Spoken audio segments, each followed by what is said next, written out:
Segala puji bagi Allah Jalla Jalaluh Rabbul Alamin.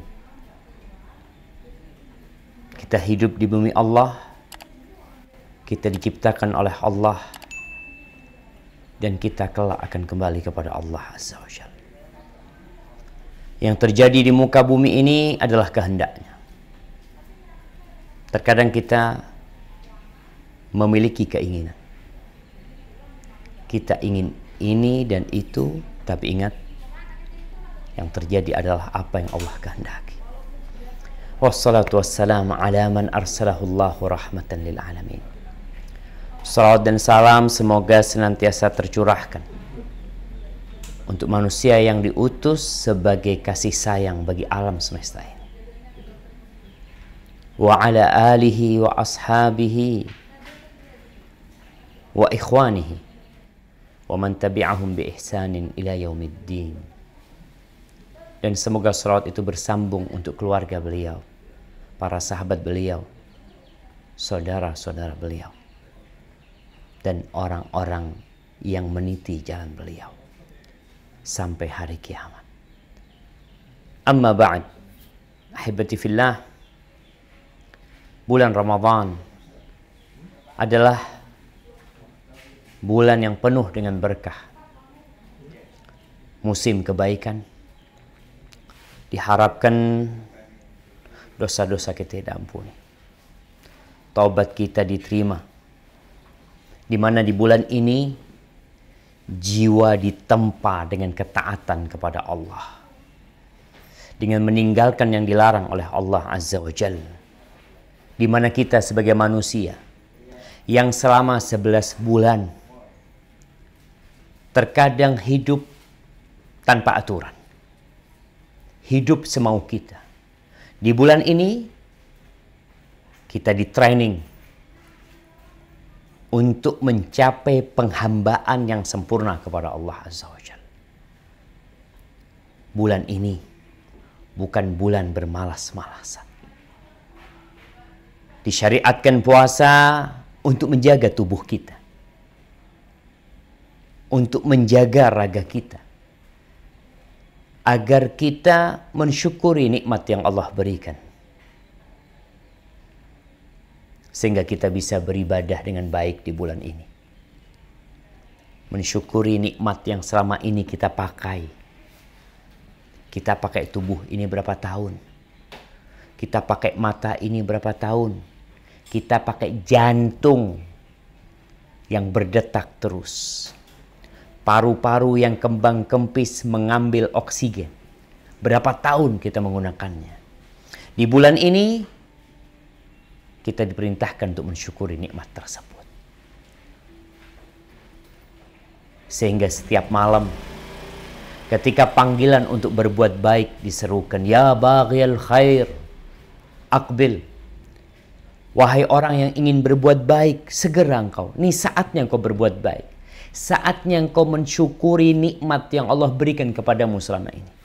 Wa ya baghiya syarr, wahai yang terus-terusan berbuat kejahatan, yang ingin melakukan kejahatan sampai di bulan Ramadan, tahan dirimu. Haibati fillah, kita lihat ibadah puasa ini dan bulan Ramadan secara khusus adalah bulan untuk kerja keras, bulan untuk bersungguh-sungguh, bukan bulan bermalas-malasan. Kita lihat tuh, orang yang mau menikah tapi gak mampu, sedangkan syahwat dia begitu kuatnya membakar dirinya untuk menikah. Apa yang harus dilakukan dia? Rasulullah Sallallahu Alaihi Wasallam menyuruh dia untuk berpuasa, untuk keluar dari kebiasaannya. Jiwa ini, nafsu manusia, kata Allah Azza wa Jal, innan nafsa la'ammaratum bisu. Sesungguhnya nafsu itu benar-benar memerintahkan kepada keburukan. Dengan berpuasa kita mengeluarkan nafsu kita nih dari kebiasaan dia. Kita yang biasa makan semau kita, lapar, makan. Ada air di depan kita, kita minum. Kita berusaha mendidik jiwa kita untuk taat kepada Allah Azza wa Jalla, untuk menjadi an-nafsul mutmainnah. Coba kita baca bagaimana nafsu al-mutmainnah ini akan mendapatkan karunia dari Allah Azza wa Jalla. Dari yang awalnya memerintahkan kepada keburukan, gara-gara kita biasakan dengan keluar dari kebiasaan nafsu itu, dengan kebiasaan yang baru, hidup teratur, hidup disiplin. Apa yang Allah katakan kepada dia? Coba dibuka firman Allah Azza wa Jal di surat Al-Fajr, di akhir surat Al-Fajr.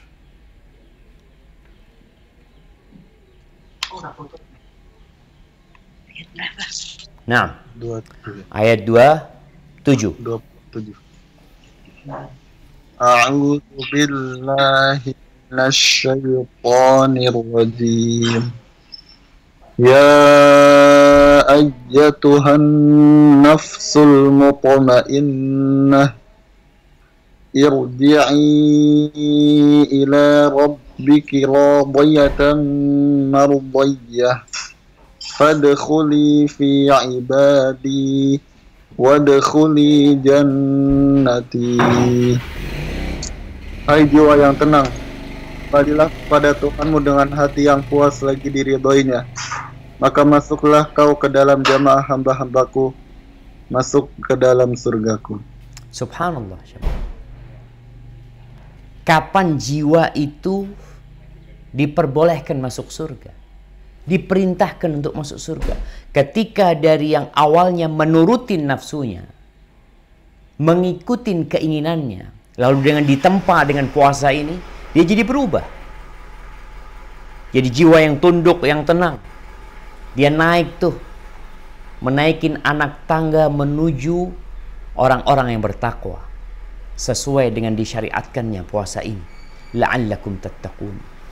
Al-Imam Ibnul Qayyim rahimahullahu ta'ala menyebutkan bahwa puasa ini menjaga hati, menjaga raga, untuk tetap menjadi jiwa dan raga yang sehat. Wa yu'idu ilaiha mastalabathu minha aidis syahawat. Puasa ini mengembalikan apa yang selama ini diambil oleh syahwat. 11 bulan kita hidup, ada banyak keinginan-keinginan yang kita turutin. Sekarang kita balik. Engkau yang harus ikut aku. Bukan selama ini aku mengikuti dirimu. Itu orang yang puasa benar. Di mana dia tidak mau lagi diatur dengan syahwatnya. Kita tidak bicara syaitan. Setan-setan dibelenggu. Tapi selama 11 bulan, kita tahu bagaimana hubungan kita dengan syahwat kita. Ada banyak yang dia ambil. Waktu kita dia ambil yang seharusnya untuk ketaatan kepada Allah Azza wa Jal. Maka bulan Ramadan, kita mengambil lagi nih. Balikin tuh yang selama ini dirampok oleh syahwat kita.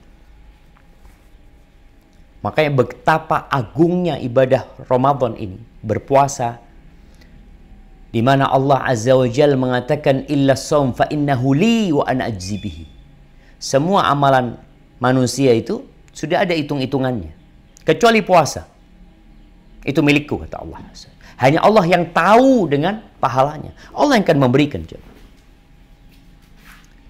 Ya ayyuhalladzina amanu kutiba alaikumus siyam kama kutiba alal ladzina min qablikum la'allakum tattaqun. Ahibati fillah, orang yang tadi mau nikah gak mampu, akhirnya disuruh apa? Disuruh puasa. Karena orang yang puasa dapat mengontrol nafsunya, menundukkan dan menempahnya. Jadi bulan Ramadan adalah bulan perjuangan. Kalau kita melihat kegembiraan para salafus soleh, kenapa sih Kita melihat para sahabat Nabi begitu gembiranya dengan kedatangan bulan Ramadan. Bahkan 6 bulan sebelumnya dikatakan para salafus soleh berdoa, Allahumma ballighna Ramadan, Allahumma ballighna Ramadan. Ada magnet yang membuat mereka bergembira menyambut bulan Ramadan. Apakah karena untuk tiduran di siang harinya? Apakah karena untuk begadang di malam harinya? Mereka menghabiskan bulan Ramadan dengan segala amal soleh yang mendekatkan diri kepada Allah Subhanahu wa Ta'ala. Malamnya mereka hidupkan dengan sholat dan membaca Al-Quran Karim. Mereka peduli dengan fakir miskin, dengan orang-orang yang memerlukan bantuan.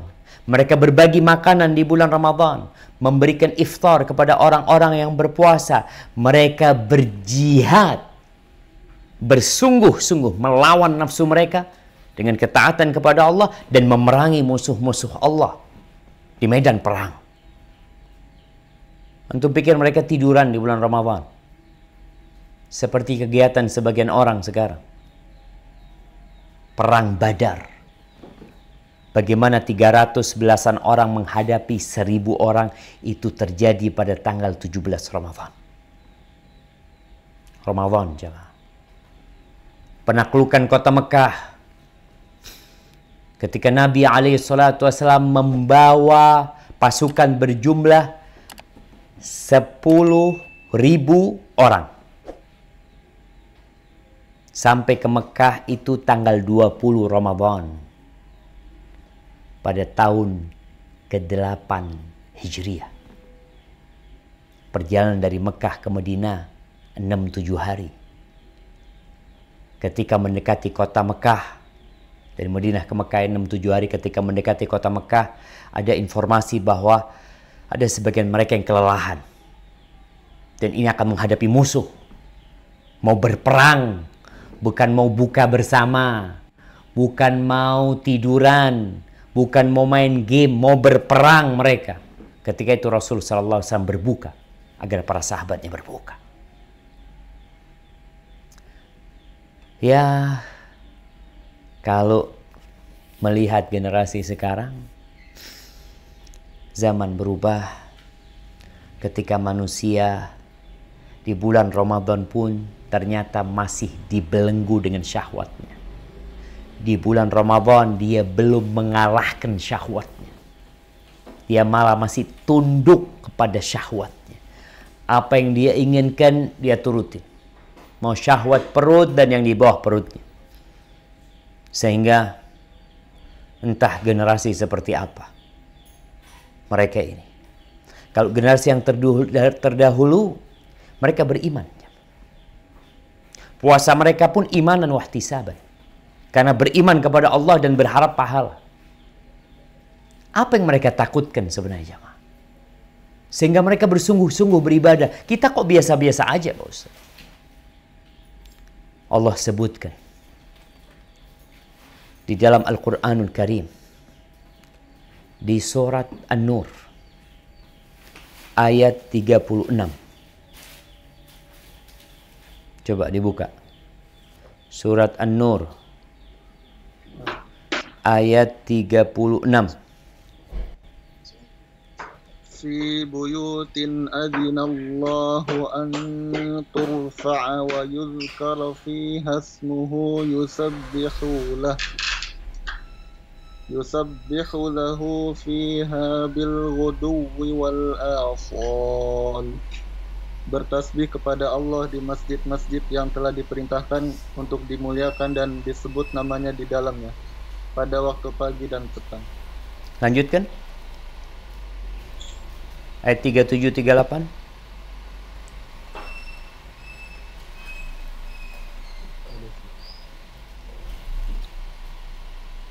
Nah, ayat yang selanjutnya. Rijalul la tulhihim tijaratun wa rijalul la tulhihim tijaratun wa la bay'un an dzikrillah ولا بيع عن ذكر الله وإقام الصلاة وإيتاء الزكاة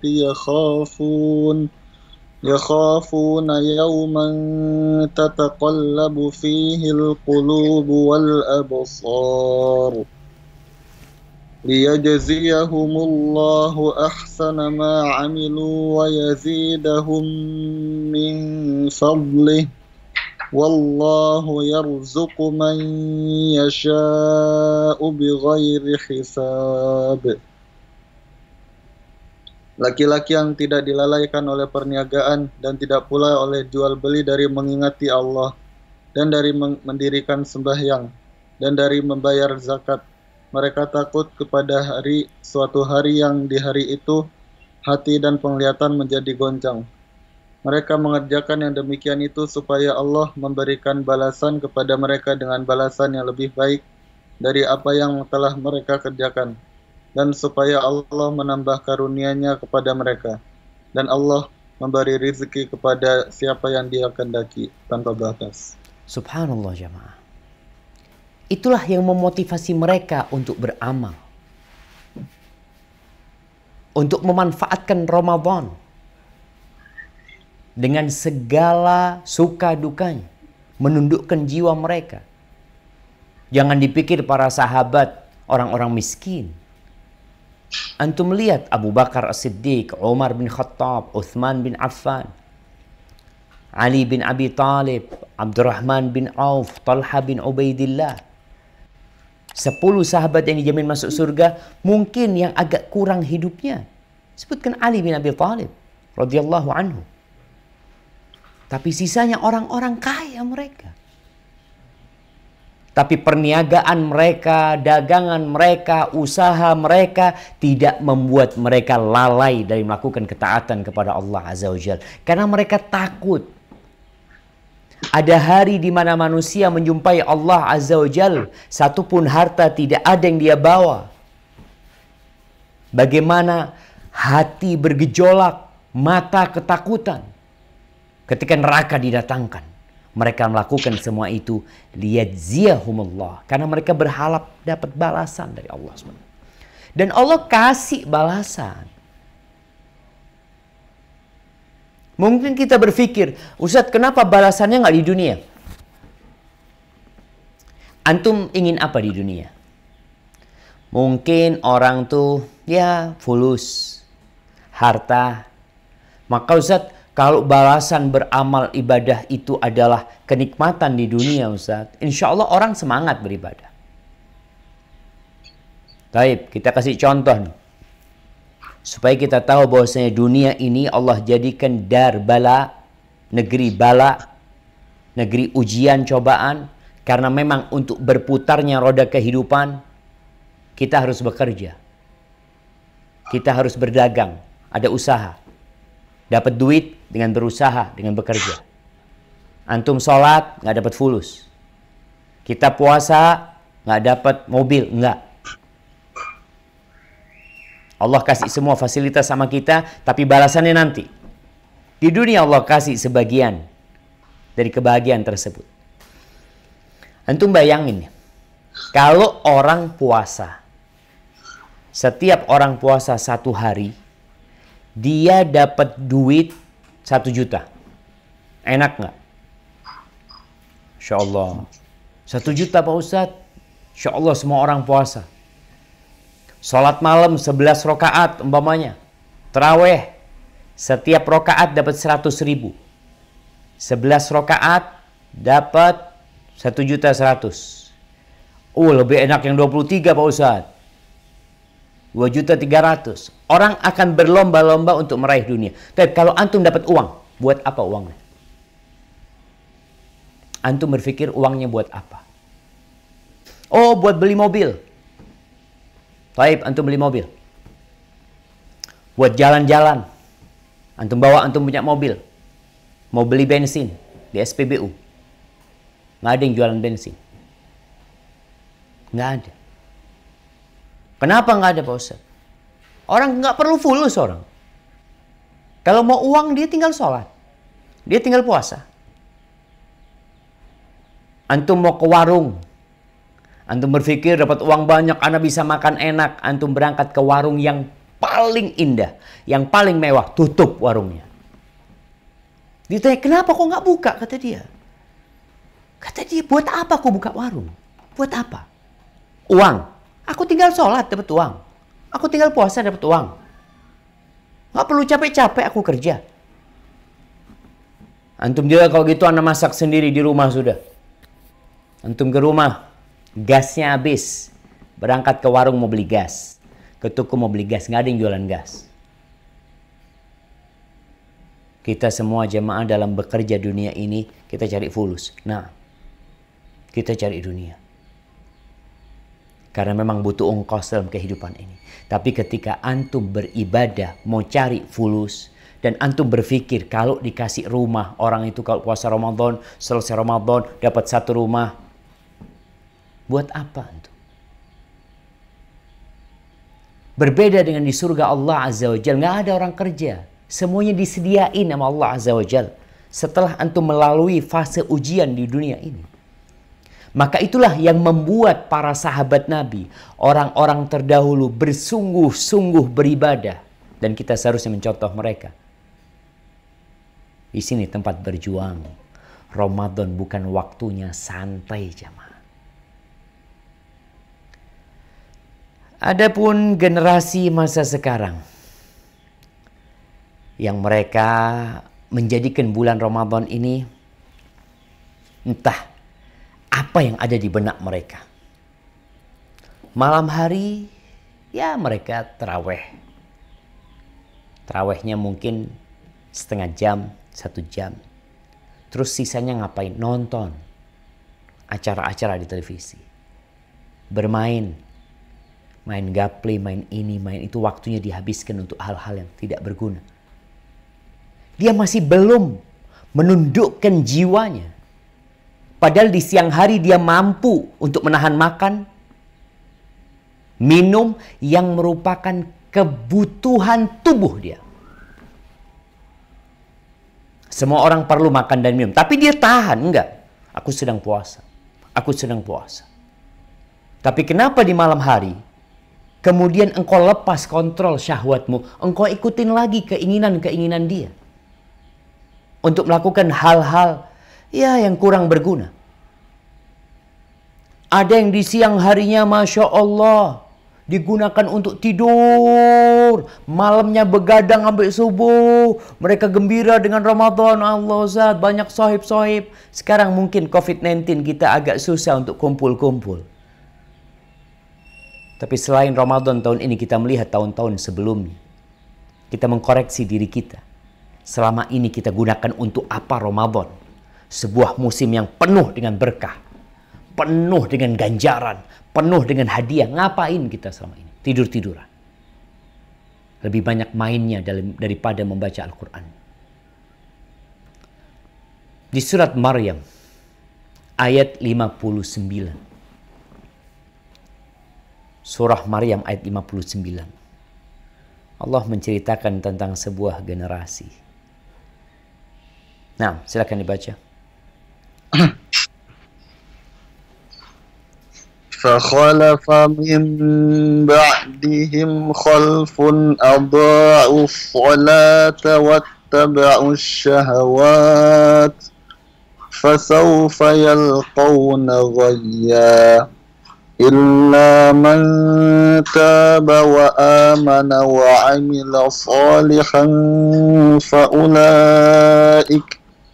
فأولئك يدخلون الجنة ولا يظلمون شيئا جنات عدن التي وعد الرحمن عباده بالغيب إنه كان وعده مأتيا. Barakallahu fikum. Maka datanglah sesudah mereka pengganti yang jelek, yang menyia-nyiakan sholat dan memperturutkan hawa nafsunya. Maka mereka kelak akan menemui kesesatan. Kecuali orang yang bertaubat, beriman dan beramal soleh, maka mereka maka mereka itu akan masuk surga dan tidak dianiaya atau dirugikan sedikit pun, yaitu surga Aden yang telah dijanjikan oleh Tuhan yang Maha Pemurah kepada hamba-hambanya. Sekalipun surga itu tidak tampak, sesungguhnya janji Allah itu pasti akan ditepati. Barakallahu fikum jamaah. Kita itu kalau dikasih mobil mewah, semangatnya kita bekerja. Dijanjiin, engkau kalau masuk kerja jam 6, pulang jam 6, insya Allah selama sebulan, anak kasih mobil. Orang akan semangat jemaah.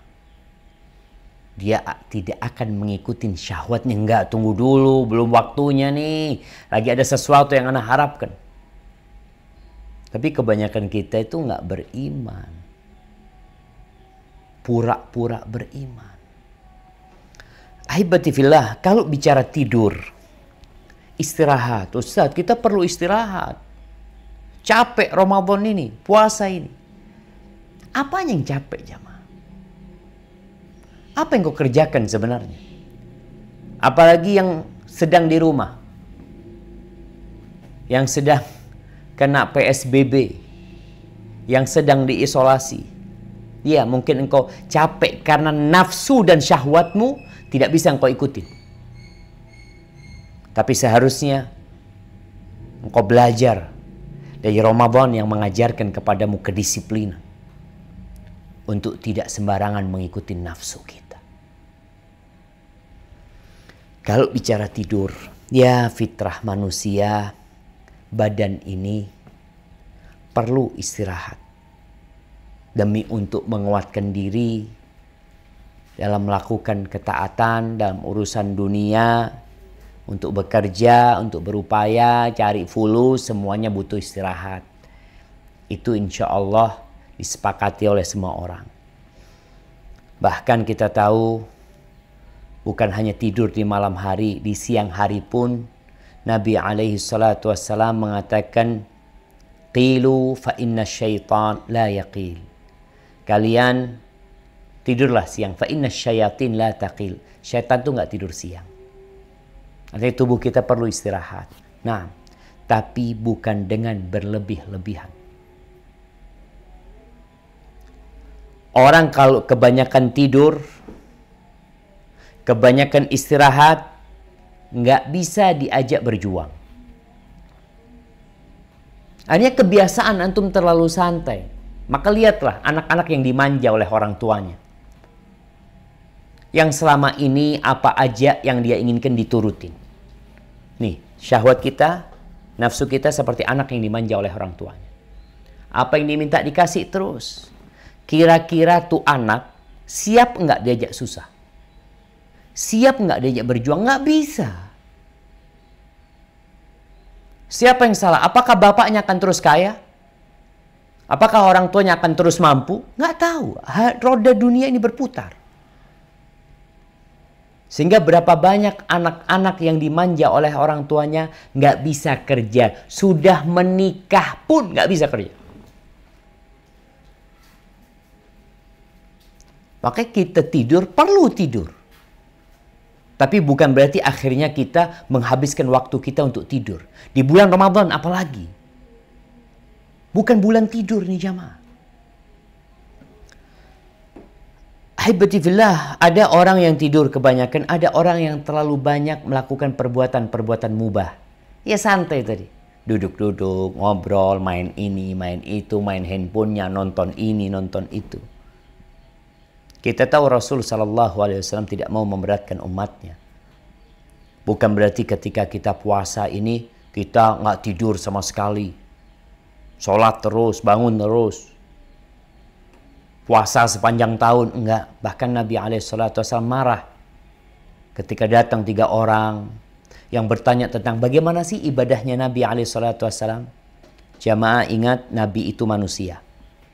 Allah tidak mengirim malaikat untuk menjadi utusannya. Kenapa? Kalau Rasulnya itu dari malaikat, kita akan selalu mengatakan, oh itu kan malaikat. Itu kan malaikat. Kalau diceritakan sholatnya, oh itu kan malaikat. Sekarang, nabinya itu manusia. Manusia biasa, lahir dari rahim seorang wanita yang bernama Aminah. Bapaknya Abdullah. Beliau lahir normal, beliau makan, minum. Tapi apa bedanya? Allah mengatakan, Qul innama ana basyarum mithlukum yuha ilayya. Katakan sesungguhnya aku manusia sama persis seperti kalian. Yuha ilayya. Yang membedakan beliau dapat wahyu. Itu bedanya. Beliau manusia spesial, hamba spesial karena mendapatkan wahyu. Beliau manusia yang paling indah, yang paling mulia di muka bumi ini. Dari sejak diciptakannya Adam sampai manusia terakhir, Nabi kita alaihissalatu. Tapi beliau seperti kita, manusia biasa. Beliau terluka, beliau makan, beliau minum, beliau menikah. Makanya ketika 3 orang bertanya tentang ibadah Nabi alaihissalatu, lalu dalam pandangan mereka kok biasa aja nih. Nih lihat, ada 3 sahabat bertanya tentang ibadah Rasul sallallahu alaihi wasallam. Menurut mereka, ya sedikit. Taqalluha. Ini supaya antum sadar bagaimana semangat beribadahnya para sahabat. Sehingga mereka memandang ibadah Nabi SAW itu kurang banyak. Lalu apa kata mereka? Mereka mengatakan, wa aina nahnu minan nabi sallallahu alaihi wasallam qad ghufira lahu ma taqaddama min dhanbihi wa ma ta'akhkhara. Ya, masa kita disamakan sama Nabi sallallahu alaihi wasallam? Nabi kan udah diampuni dosa-dosanya yang lalu dan akan datang. Pantas ibadahnya beliau segitu-gitu aja. Kenapa? Ini sahabat ketika bertanya bagaimana ibadah Nabi SAW. Apa kata Aisyah radhiyallahu taala anha? Anas bin Malik radhiyallahu anhu menceritakan, mereka bertanya kepada istri-istri Nabi. Mereka datang ke rumah istri-istri Nabi menanyakan bagaimana sih ibadah Nabi SAW. Dikasih tahu Nabi itu kalau malam, ya beliau sholat, beliau tidur. Puasanya juga kadang-kala beliau puasa, kadang-kala beliau nggak puasa. Terus ya beliau menikah, istrinya banyak. Beliau menikah dan memberikan hak-hak istrinya. Menurut mereka kok ibadahnya kurang gitu.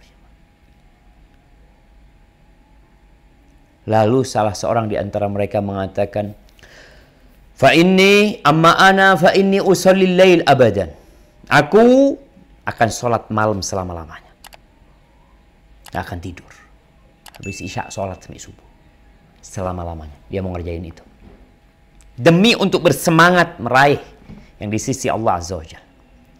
Yang satunya mengatakan, ana asumud dahra wala uftir. Aku akan puasa sepanjang tahun, bukan cuma Ramadan doang. Sepanjang tahun dia akan puasa. Yang ketiga mengatakan, ana a'tazilun nisa fala atazawwaju abada. Aku tidak akan menikah. Aku akan meninggalkan wanita selama-lamanya, aku tidak akan menikah. Ini 3 orang memiliki cara masing-masing untuk mendekatkan diri kepada Allah. Yang dia lihat di sisi Nabi SAW kayaknya buat mereka masih kurang. Cuma mereka berdalil, iya kan Nabi udah diampuni. Lalu kita mengatakan, oh ibadahnya Nabi berat Pak Ustaz. Nabi itu diutus rahmatan lil alamin. Contoh buat kita, dan contoh itu bisa untuk diikuti. Lalu Nabi SAW ketika mendengar itu, beliau naik mimbar mengatakan kepada mereka, ma balu aqwamin, kenapa aku dengar ada yang ngomong seperti ini, seperti itu. Ama wallahi inni la akhsyakum lillahi wa atqakum lahu. Ketahuilah bahwa aku orang yang paling takut kepada Allah di antara kalian, orang yang paling bertakwa kepadanya. Lakinni asumu wa uftir wa usalli wa arqud wa atazawwajun nisa faman raghiba an sunnati falaysa minni. Aku salat dan aku tidur, aku berpuasa dan aku berbuka, dan aku menikah dengan wanita-wanita, bukan satu, wanita-wanita. Faman raghiba an sunnati falaysa minni. Barang siapa yang tidak suka dengan sunnahku, maka dia bukan dari golonganku. Ahibati fillah. Artinya Nabi SAW telah memberikan contoh yang ideal dan realistis. Ada orang-orang idealisme nggak bisa dipraktekkan di lapangan. Nabi ini sangat ideal sekali, tapi realistis, sesuai dengan kebutuhan manusia. Jangan berlebih-lebihan dalam beragama, nggak boleh. Tapi jangan meremehkan agama.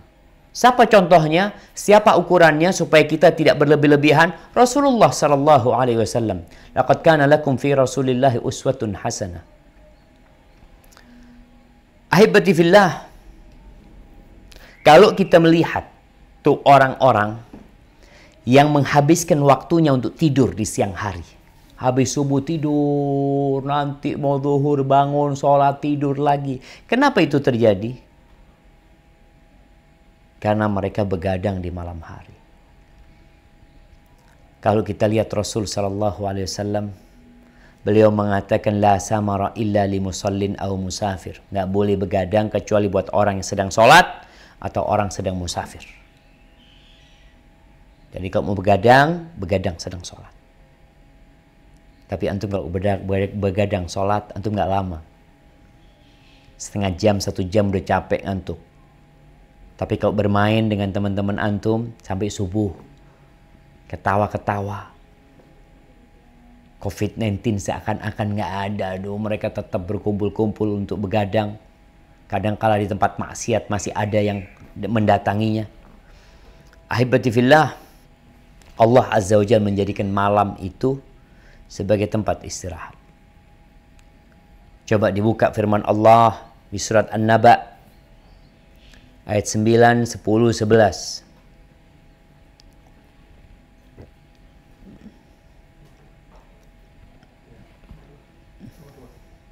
Surat An-Naba ayat 9, 10, 11. وَجَعَلْنَا نَوْمَكُمْ سُبَاتًا وَجَعَلْنَا اللَّيْلَ لِبَاسًا وَجَعَلْنَا النَّهَارَ مَعَاشًا. Barakallahu fikum. Dan kami jadikan tidurmu untuk istirahat, dan kami jadikan malam sebagai pakaian, dan kami jadikan siang untuk mencari penghidupan. Jadi tetap malam itu pakaian, tempat orang istirahat, tidur itu tempat istirahat. Siangnya tempat bekerja. Jadi seorang yang beriman ketika puasa tetap produktif. Bukan karena puasa hasil kerjanya berkurang. Enggak. Yang jadi masalah tadi ketika orang merubah siangnya Ramadan dijadikan malam. Malamnya dijadikan siang. Banyak daerah-daerah seperti itu. Yang melupakan apa yang sudah Allah tetapkan menjadi ketentuan manusia. Orang itu kalau tidur di malam hari, nggak usah lama-lama dia tidur. Itu sudah cukup. Tapi di siang hari, sepanjang hari dia tidur, belum cukup. Kenapa? Karena memang Allah tidak menjadikan malam itu tempat untuk begadang. Bukan. Untuk kerja siang hari. Oh, Ustaz capek kalau siang hari berpuasa. Cobalah kita melihat kondisi kita. Jangan-jangan kita selama ini hanya mengikuti syahwat kita. Kita kuat mengontrol diri kita, coba. Ada makanan kita tinggalin. Kita perlu makan, kita lapar, enak itu kita tinggalin. Apa tidur kita nggak bisa kita tinggalkan di siang hari? Enggak. Malam hari diatur waktunya. Semakin engkau bisa tidur lebih dulu, orang tidur ba'dal isya. Mamanya dia mau sholat malamnya, ba'da tarawih dia istirahat. Kemudian nanti sepertiga malam dia bangun lagi. Cukup insya Allah jamaah. Di siang hari tetap dia tidur karena setan nggak tidur. Tetap ada usaha yang dilakukan. Tapi yang jelas ingat, Allah berfirman juga di surah Al-Furqan. Ayat 47.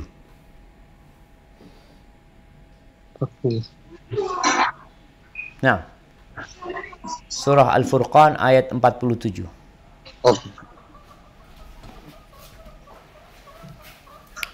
وهو الذي جعل لكم الليل لباسا والنوم سباتا وجعل النهار نشورا. Dialah yang menjadikan untukmu malam sebagai pakaian dan tidur untuk istirahat. Dan dia menjadikan siang untuk bangun berusaha. Allah ulangi di surat Al-Furqan, tadi di surat An-Naba, di surat Al-Furqan, kemudian di surat Ghafir ayat 61. Coba dibaca. Surah Al-Ghafir ayat 61.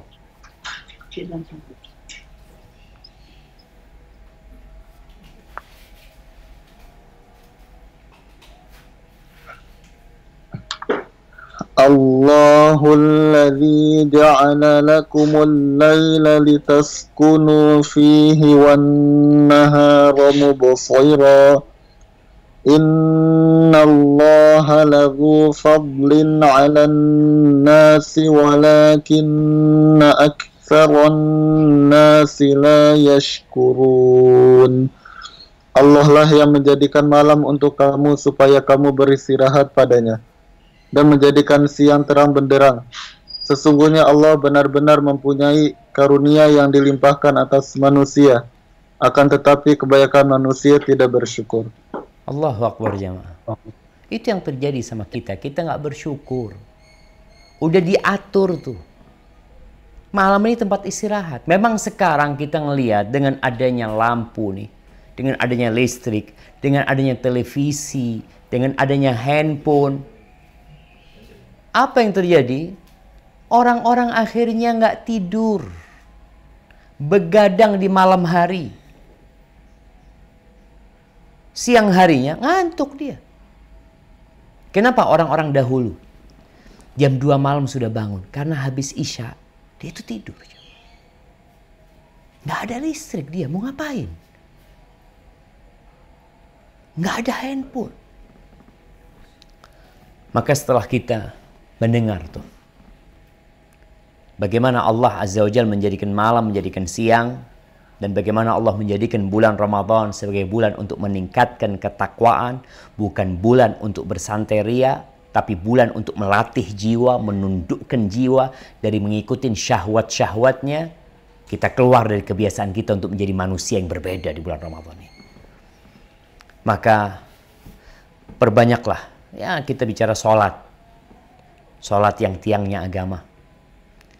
Jadi kalau ada orang puasa tapi nggak sholat, ada sholat tapi nggak puasa, ini orang yang bermasalah. Ketika engkau berpuasa tapi nggak sholat, sholat itu tiangnya agama. Engkau berpikir, anak bisa Ustaz, puasa Ustaz, menahan nafsu, menundukkan jiwa. Nggak bisa antum. Kalaupun antum berpuasa ya cuma menahan lapar dan haus. Tujuannya apa? Wallahu a'lam. Kalau antum benar puasanya, antum akan sholat. Kenapa? Karena yang memerintahkan kepada antum untuk meningkatkan makan dan minum itu yang memerintahkan kepada antum untuk sholat. Ya cuma banyak manusia yang sholatnya ya asal-asalan sholat, masuk fawailul lil musallin. Puasanya juga hanya meninggalkan makan dan minum, tapi bukan meninggalkan apa yang dilarang oleh Allah Azza wa Jalla. Rubba sha'imin laisa lahu min siyamihi illa al-ju' wal atash. Banyak orang puasa tapi tidak mendapatkan dari puasa yang kecuali lapar dan haus. Ahibati fillah, maka jaga sholat kita. Jangan sampai telat kita melaksanakan sholat yang wajib. Laksanakan di rumah Allah. Cuma mungkin dalam kondisi ya wabah COVID-19 ini ada banyak yang tidak dapat melakukan sholat di masjid. Nggak masalah. Engkau tetap melaksanakan sholat tepat waktu di rumahmu. Berjamaah. Naam, engkau jadi imam. Berjamaah. Tepat waktu. Jangan sampai mengakhir-akhirkan waktu. Karena sekarang engkau di rumah aja nggak kemana-mana. Apalagi kesibukanmu sehingga engkau mengakhirkan waktu sholat. Tanda-tanda orang-orang munafikin adalah mereka yang suka mengakhirkan sholatnya. Kemudian Ramadan adalah syahrul qiyam. Syahrul qiyam, bulan untuk bangun malam beribadah. Tapi bukan bangun semalam full, enggak, tetap perlu istirahat antum. Rasulullah sallallahu alaihi wasallam mengatakan, man qama Ramadan imanan wahtisaban ghufira lahu ma taqaddama min dzambi. Barang siapa yang sholat di bulan Ramadan, sholat malam ini bulan Ramadan, karena iman, ini yang terpenting, niatnya antum sholat karena antum beriman kepada Allah Azza wa Jal. Allah yang nyuruh, aku hambanya Allah, wahtisaban, ya ana budaknya Allah, ana ingin sesuatu dari Allah, ana berharap Allah meridhoin ana berharap surga Allah Azza wa Jal. Nggak apa-apa, memang seperti itu niatnya. Apa yang terjadi? Dosa-dosa dia yang masa lalu akan diampuni. Kalau kita melihat sholat malamnya para sahabat, generasi terbaik umat ini contohnya salah satu istri Nabi. Anas bin Malik meriwayatkan bahwa suatu hari Nabi SAW masuk ke masjid. Tahu-tahu di masjid itu ada tali yang diikat di antara dua tiang. Jadi di antara dua tiang itu ada tali. Nabi bertanya, "Mahadha? Ada apa nih kok ada tali di masjid ini?" Faqalu hadha hablun li Zainab tatrudu an nafsiha an-nu'as. Oh, ini talinya Zainab, istri Nabi SAW. Untuk mengusir ngantuk. Ketika ngantuk, capek, dia pegangan atau bersandar sama tali tersebut. Dari semangatnya beribadah. Semangatnya sholat dalam kondisi capek, ngantuk, tetap berusaha untuk sholat. Tapi apa kata Nabi SAW? Hulluhu, lepas tali ini. Buka tali ini. Liyusalli ahadukum nasyatahu. Hendaklah seorang sholat ketika dia semangat. Sholatnya ketika dia semangat. Ketika dia seger. Ketika dia nggak capek. Fa'idha fatara falyarkud. Kalau dalam kondisi dia capek, ya, lemah fisiknya, tidur. Seperti itu jemaah. Bukan mainnya yang semangat, sholatnya malas. Ketika engkau mampu untuk begadang 2, 3 jam, 4 jam, bahkan sampai sahur, lalu engkau beralasan, ana nggak bisa sholat Ustadz. Kenapa antum nggak bisa sholat malam? Karena antum mengikuti syahwat antum. Tadi siang antum kalahkan syahwat antum. Malam ini antum dikalahkan lagi sama syahwatnya. Antum tundukkan jiwa antum. Sehingga jadi penurut sama antum. Nih di dalam Sahih Bukhari. Dari Abu Uthman An-Nahdi. Radiyallahu rahimahullahu ta'ala, dia berkata, Tabayyaftu Aba Hurairah 7 ayyam. Kata Abu Hurairah, katanya Abu Uthman, dia mengatakan, aku pernah bertamu singgah di rumahnya Abu Hurairah 7 hari.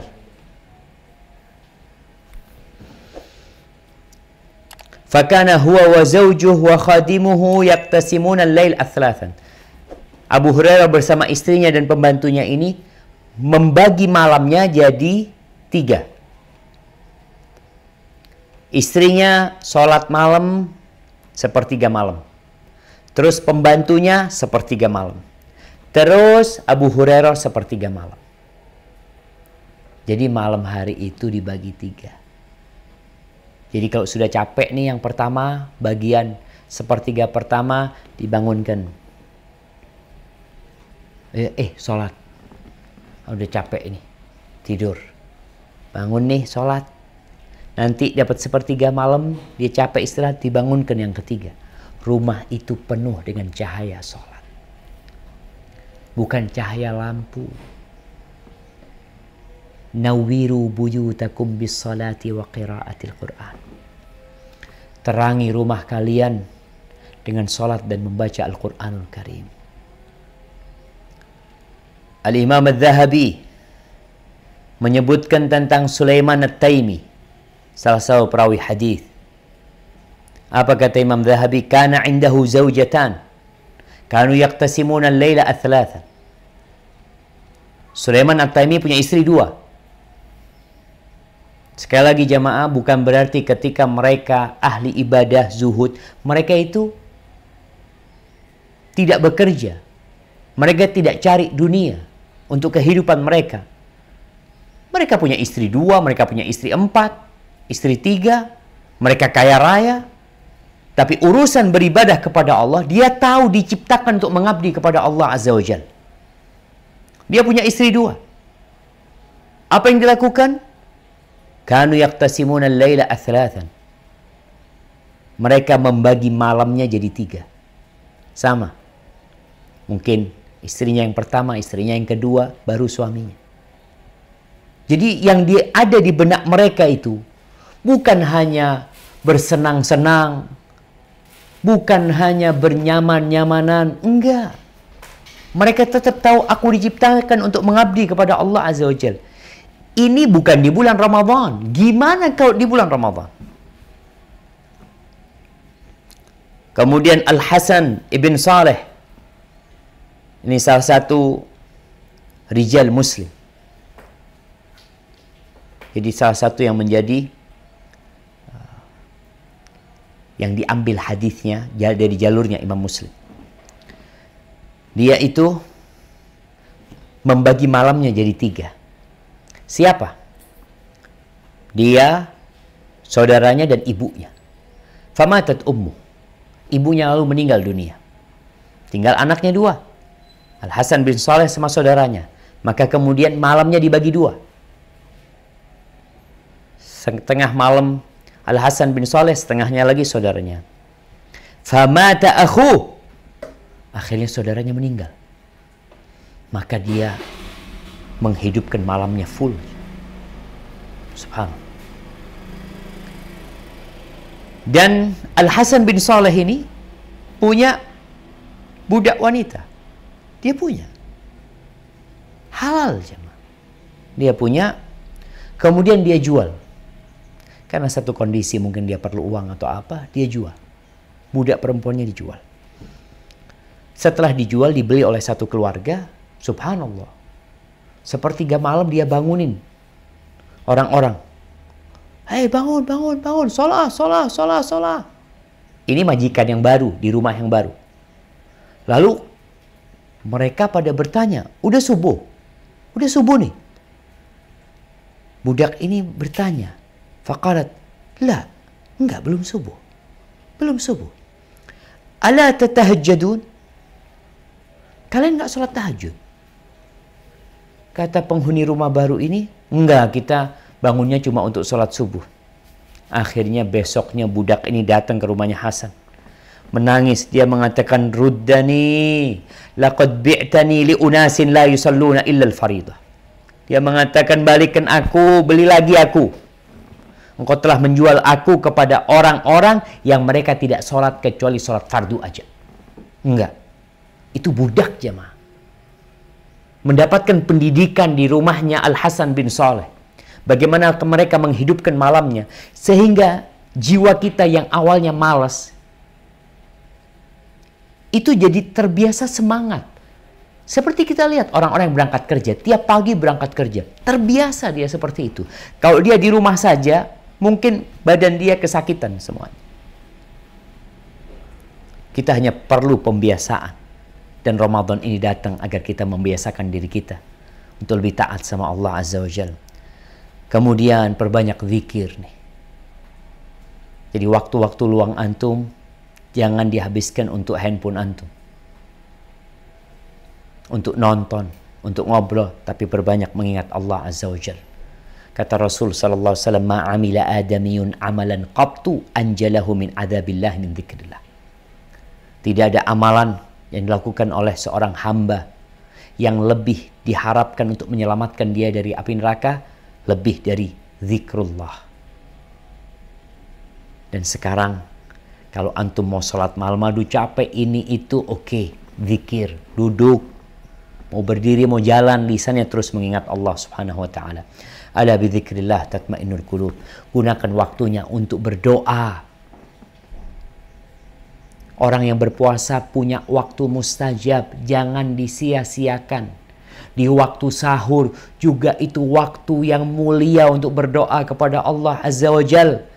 Antum diuji, syahwat antum kembali, digodain. Nih ada tontonan yang bagus, ada tontonan yang menarik. Sedangkan antum tahu waktu sahur, waktu yang berkah, waktu turunnya Allah Azza wa Jal ke langit dunia, waktu Allah membuka pintu-pintu permohonan. Hal min sa'ilin fa'utiyah. Apakah ada orang yang mau meminta, aku mau kasih dia. Ada yang mau minta ampun sama aku ampuni sekarang. Lalu kita sibuk dengan tontonan. Matikan televisimu. Ini bukan waktu santai, jamaah. Ini waktu untuk berjuang. Udah cukup 11 bulan tuh mengikuti nafsumu. Sekarang engkau masih mau dikontrol sama nafsumu? Engkau masih mengatakan, oh setan. Engkau yang jadi setan. Ketika engkau tidak menundukkan nafsu. Setannya dibelenggu. Setannya dipenjara. Tidak mudah dia berkeliaran. Engkau yang berkeliaran sekarang. Dengan nafsumu yang 11 bulan sudah digodain sama setan. Kemudian, ya berbagilah. Sebelum berbuka, antum bisa bagi-bagi untuk orang-orang ya. Apalagi dalam kondisi COVID-19 ya. Antum bisa mensodakahkan sedikit harta yang antum milikin. Dan kalau bicara sodakoh nih, Nabi SAW tuh di bulan Ramadan, Masya Allah, ketika beliau baca Quran sama Jibril, beliau itu jadi lebih baik, lebih mulia, lebih dermawan dalam membagikan hartanya daripada angin yang ditiupkan. Wahibati fillah. Ya, sebagaimana mungkin sudah diketahui kondisi negeri kita. Bagaimana para medis yang kekurangan APD. Karena memang secara ekonomi, secara keuangan, ya serba sulit. Alhamdulillah kami dari Yayasan Lorong Faradisa ya, telah berusaha untuk mengumpulkan dana. Dan Alhamdulillah terkumpul dana lebih dari 100 juta yang untuk dibelanjakan untuk APD ya. Walhamdulillah kita sudah, ana dapat informasi udah diserahkan ya, nanti kita akan upload di medsos kita. Kita udah gunakan untuk beli hazmat. Ana nggak tahu jemaah, mahal banget alat-alat pelindung ini. Beli hazmat 120 piece. Kemudian ada face shield, ada kacamata goggle, ada masker KN9501, ada sarung tangan latex, ada sarung tangan karet, nose cap, ada sepatu boot safety, ada cover shoes ya. Yang semuanya 120 pieces. Dan 120 dipakai 120 para medis selesai. Karena alat-alat itu tidak bisa digunakan langsung. Maka Anda mengajak umat Islam yang punya kelebihan harta, yang engkau ingin bersedekah, maka saatnya kita berbagi dengan saudara kita. Salah satunya dengan para medis yang mereka telah siap mengorbankan jiwa mereka demi untuk menyelamatkan orang-orang lainnya. Dan Anda sampaikan juga kepada para medis, hendaklah niatkan lillahi ta'ala ketika antum membantu orang lain. Jangan berharapkan dunia akan datang karena Allah sudah menetapkannya untuk dirimu. Tapi semangatlah untuk mencari akhirat.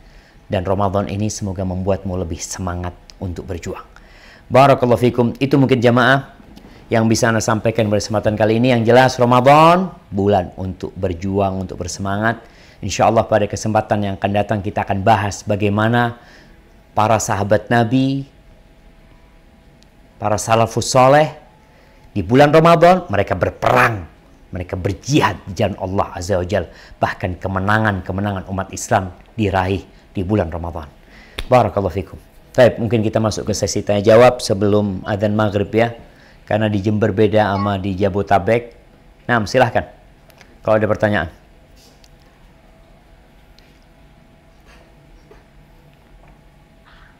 Ustaz Afwan ini tanya, di bulan Ramadan mana yang lebih baik khataman Al-Quran yang banyak atau membaca tafsirnya? Barakallahu fiik.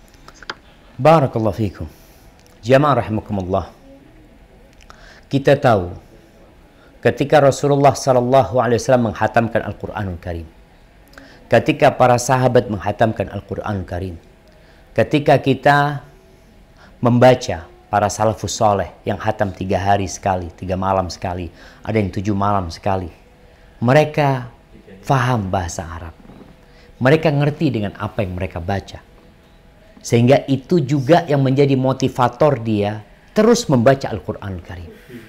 Makanya sampai Utsman mengatakan radhiyallahu anhu, "Lau tahurat qulubukum ma syabi'at min kalami rabbikum." Kalau hati kalian bersih, kalian tidak akan pernah kenyang dengan Al-Quranul Karim, dengan kalam Allah. Akan terus membacanya.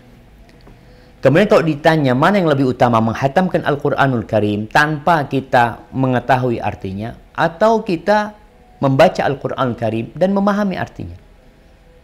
Tentunya kondisinya ketika antum membaca Al-Quran, usahakan antum memahami artinya. Artinya ada kondisi-kondisi mungkin antum baca Quran ya, baca ayat-ayatnya, terus nanti antum lelah, antum capek, antum baca tafsirnya. Sehingga antum dapat double. Yang pertama dapat hadiah, yang kedua dapat hidayah. Dari mana kita dapat hadiah? Dari huruf-huruf yang kita baca.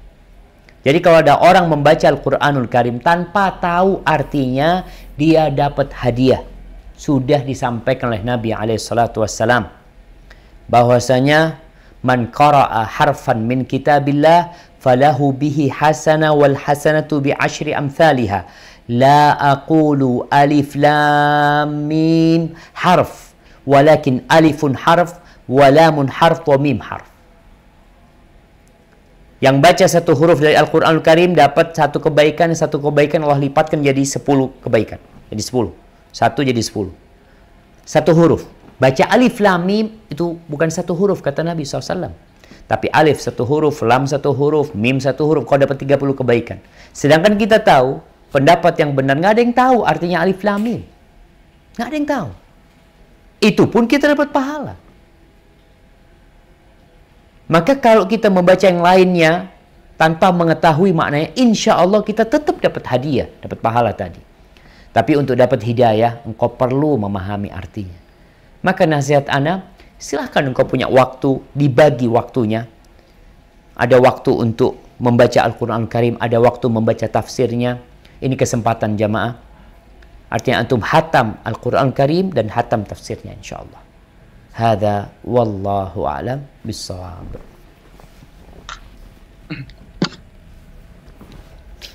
Bila sudah selesai mengerjakan salat tarawih 8 rakaat dan witir 3 suaranya kecil. Di awalnya. Ya, ikhlasin. Ya. Bila sudah selesai mengerjakan salat tarawih 8 rakaat dan witir 3 rakaat berjamaah di awal malam, jadi total 11 rakaat yang dikerjakan langsung ba'da isya. Apakah masih boleh juga menambah rakaat tahajud di sepertiga akhir malam, mengingat Rasulullah SAW tidak pernah melakukan ini.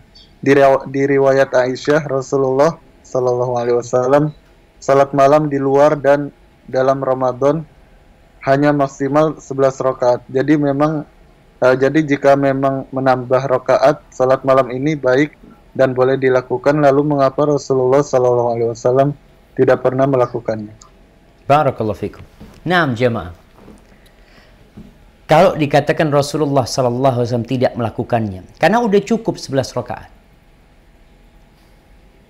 Satu rakaat Nabi SAW, beliau membaca Al-Baqarah, beliau membaca An-Nisa, beliau membaca Ali Imran. Antum lihat, buka tuh surat Al-Baqarah, surat Ali Imran, surat An-Nisa.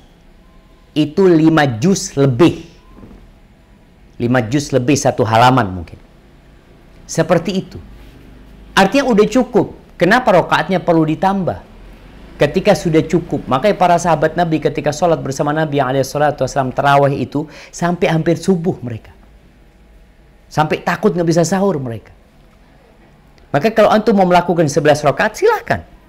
Antum mau ana mau seperti Nabi SAW 11 rakaat silahkan. Tapi kalau antum sholatnya cuma setengah jam, Ini 11 rakaat 1,5 jam udah selesai. Nabi alaihissalam, ya Allah jemaah. 1 rakaat itu berapa jam? 1 rakaatnya. Maka kalau bicara tentang Nabi alaihissalam tidak menambahkannya karena Nabi udah cukup. Tapi bolehkah menambah? Di sini kita lihat apakah Nabi alaihissalam membolehkan buat para sahabatnya. Ketika datang seorang sahabat bertanya kepada Nabi alaihissalam tentang sholat malam. Apa kata Nabi alaihissalam? Sholatul lail mathna mathna. Sholat malam itu 2-2. Fa idza khashita al-fajra fa'utir biwahidah. Kalau engkau takut subuh, maka engkau tutup dengan witir 1 rakaat. Nabi tidak memberikan batasan. Berapa jumlahnya?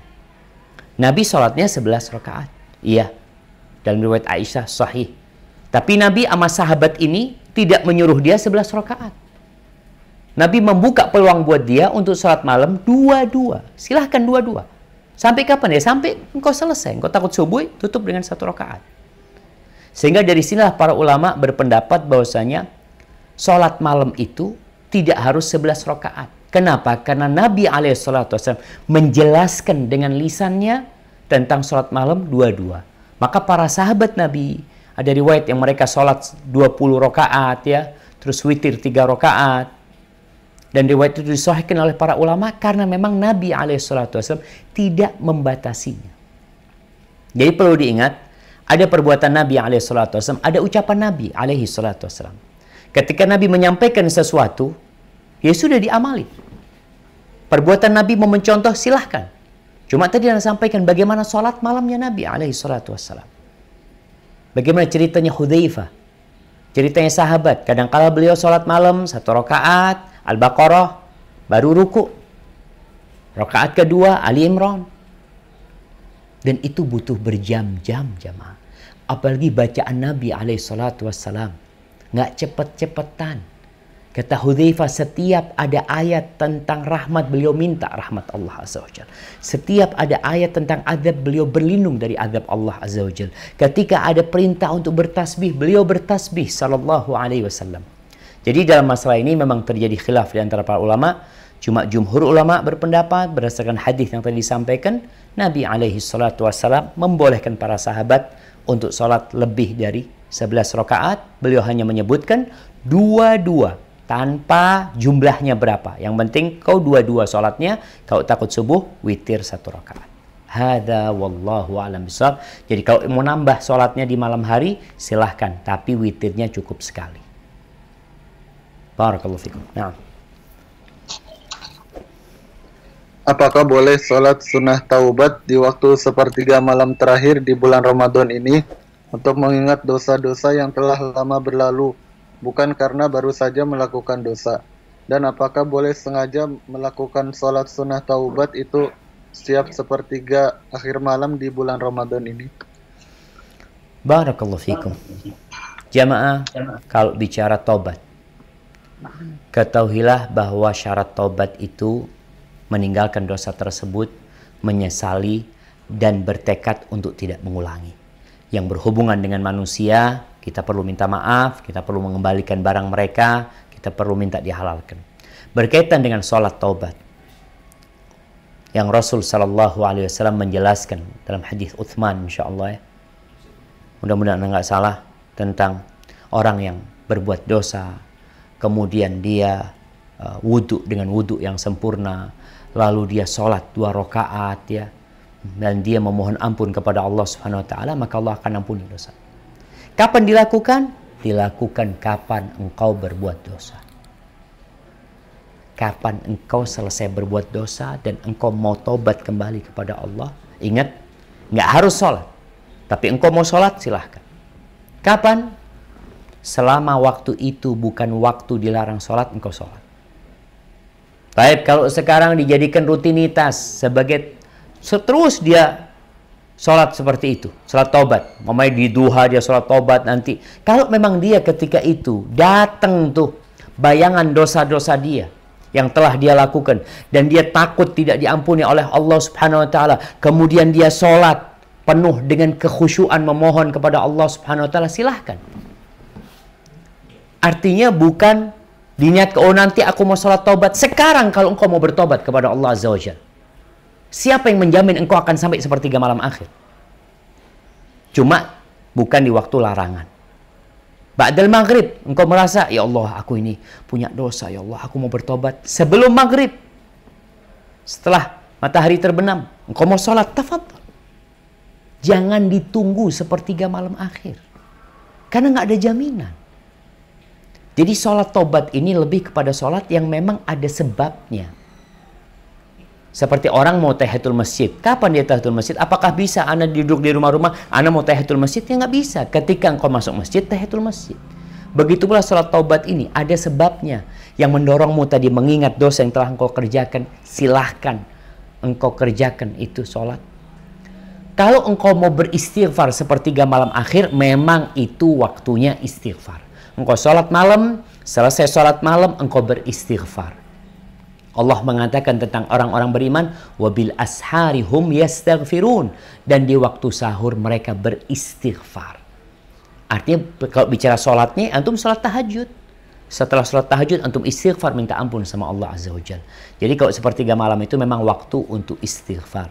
Sebagaimana cerita Nabi Ya'qub alaihissalam ketika anak-anaknya minta supaya didoakan oleh ayahnya, ya abatistaghfir lana, wahai ayahanda, mintakan ampun buat kami. Lalu Nabi Ya'qub mengatakan, saufa astaghfiru lakum rabbi, aku akan istighfar buat kalian.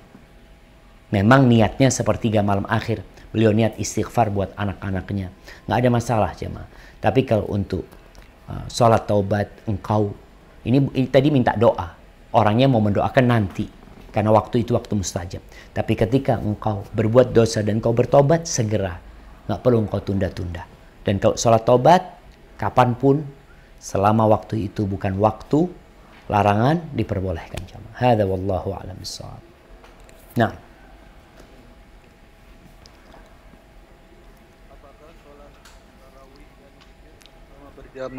bersama berjamaah bersama imam di rumah pada saat ini juga mendapat pahala seperti sholat sepanjang malam layaknya berjamaah di masjid. Barakallahu fikum. Nabi alaihissalatu wassalam mengatakan, man shalla ma'al imam hatta yansarif kutibat lahu qiyam lailah. Barang siapa yang sholat bersama imam sampai imamnya pulang, maka sampai imamnya selesai, maka dia akan dapat pahala sholat semalam suntuk. Gimana sekarang dengan kondisi COVID-19? Mereka yang tidak sholat di masjid, mereka yang masjidnya ditutup, yang memang himbauan pemerintah dan para ulama untuk sholat di rumah. Apakah kalau mereka sholat di rumah, bersama imam di rumah, sampai selesai, apakah mereka akan dapat pahala sholat semalam suntuk? Ya, kita berharap itu. Kita berharap. Kenapa? Kalau kita orang-orang yang biasa sholat di masjid, yang biasa mengikuti tarawih sampai imam selesai, kemudian karena pandemik ini kita nggak bisa ke masjid. Rasulullah SAW menjelaskan tentang bagaimana orang yang sakit, orang yang musafir. Sakit dan musafir ini ada banyak kegiatan ibadah dia yang mungkin tidak bisa maksimal. Pahala yang akan didapatkan itu seperti yang dia lakukan ketika dia sehat, ketika dia tidak musafir. Maka kita berharap ya. Ya, kita berharap, ya Allah, karena kondisi seperti ini, semoga Allah memberikan pahala sholat semalam suntuk itu. Apalagi Nabi SAW juga menjelaskan, man shallal isya fil jamaah, barang siapa yang sholat isya berjamaah, maka ditulis bagi dia sholat setengah malam. Kalau sholat subuh berjamaah, ditulis bagi dia sholat setengah malam, semalam full. Kalau isya sama subuh. Sekarang gimana yang sholat di rumah? Ya, kalau kondisi yang membuat kita tidak bisa berangkat ke masjid, semoga kita tetap mendapatkan pahala itu. Wallahu wasi'un alim. Dan Allah maha luas rahmatnya dan maha mengetahui. Hadza wallahu a'lam bissawab.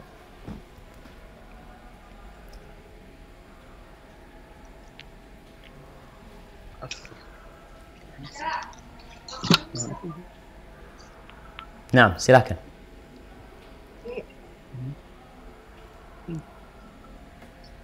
Ustadz, mohon nasihatnya. Ana terkadang saat sholat ada bisikan di pikiran atau hati, sehingga ana kurang khusyuk saat sholat. Bagaimana nasihat Ustadz agar menghilangkan gangguan tersebut ya Ustadz? Di bulan puasa ini setan dibelenggu. Nah, gangguan tersebut apakah dari pribadi anak atau gangguan setan ya Ustaz? Jazakallahu khairan. Barakallahu fikum. Naam jamaah, ya kita merasakan semua bisikan itu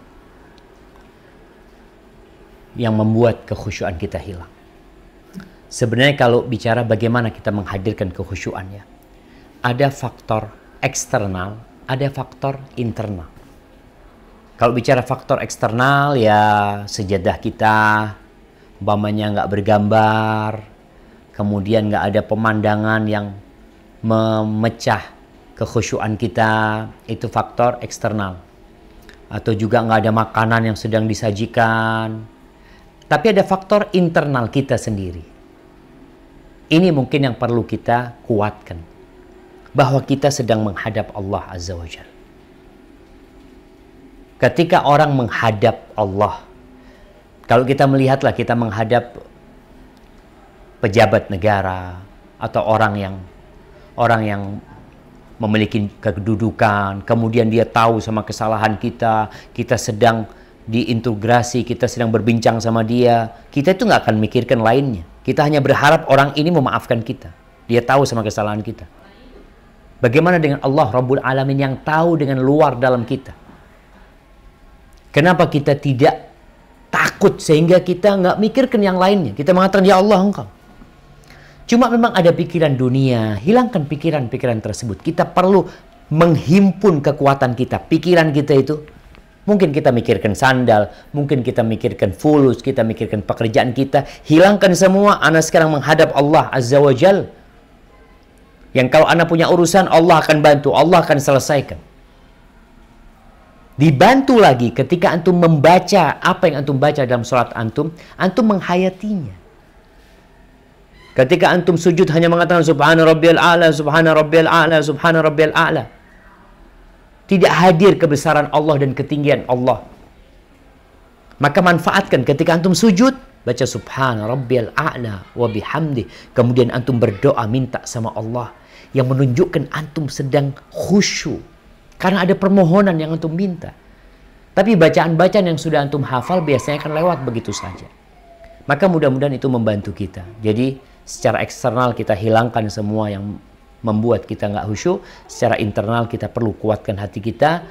Menghayati apa yang kita baca. Menghayati apa yang kita pinta sama Allah Azza wa Jalla. Barakallahu fikum. Baik, mungkin pertanyaan terakhir jamaah. Karena kita mau maghrib ini bentar lagi ini.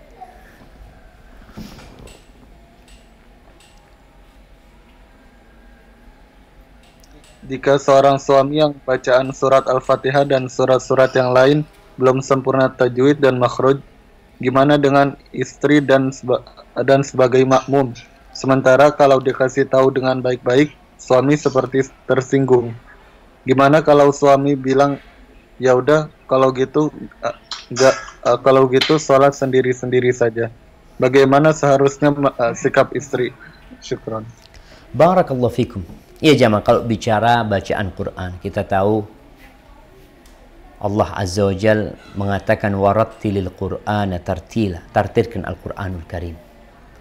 Kita diperintahkan untuk membaca kitabullah tanpa ada kesalahan. Tinggal dilihat apakah kesalahan yang dilakukan suami ketika membaca itu merubah maknanya.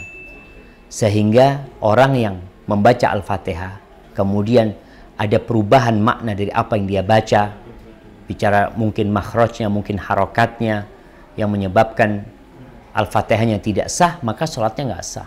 Maka kita nggak boleh bermakmum dengan dia ketika itu. Tapi kalau dia ya kurang bagus lazat, kurang lebih sebenarnya sih. Kalau Anda lihat masih sah apa yang dia baca, cuma nggak enak Ustadz bacaannya, tajwidnya mungkin nggak ada gunnahnya, nggak ada matnya, dia ya kayak kereta api lah, jalan terus gitu saat umpamanya. Maka mungkin ketika sholatnya masih sah, ya sudah, nggak apa-apa kita bermakmum. Tinggal bagaimana Ramadan ini jamaah, momentum kita untuk memperbaiki bacaan kita. Selama ini kita membaca Al-Quran Karim, nggak tahu ada salah di bacaan kita. Sekarang ketika antum jadi imam, siapa yang tahu bacaan antum salah? Makmum-makmum antum.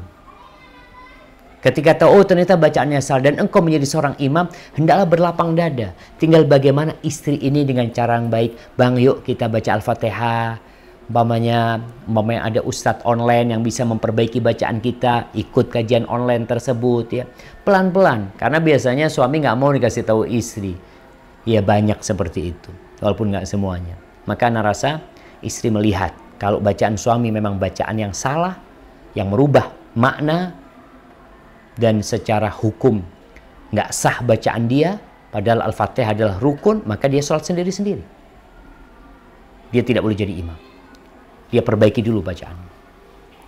Hadza wallahu a'lam bishawab. Itu yang bisa saya sampaikan pada kesempatan kali ini jamaah. Nah, mohon maaf mungkin sampai di sini kajian kita, karena di sini sudah gelap dan kita harus siap-siap untuk berbuka. Taqabbalallahu minna wa minkum. Jangan lupa untuk tidak mengikuti nafsunya ketika makan, ketika berbuka. Antum sudah kuat mengontrol nafsu antum. Sekarang ketika berbuka tetap dikontrol. Tidak semuanya harus antum masukkan ke perut antum.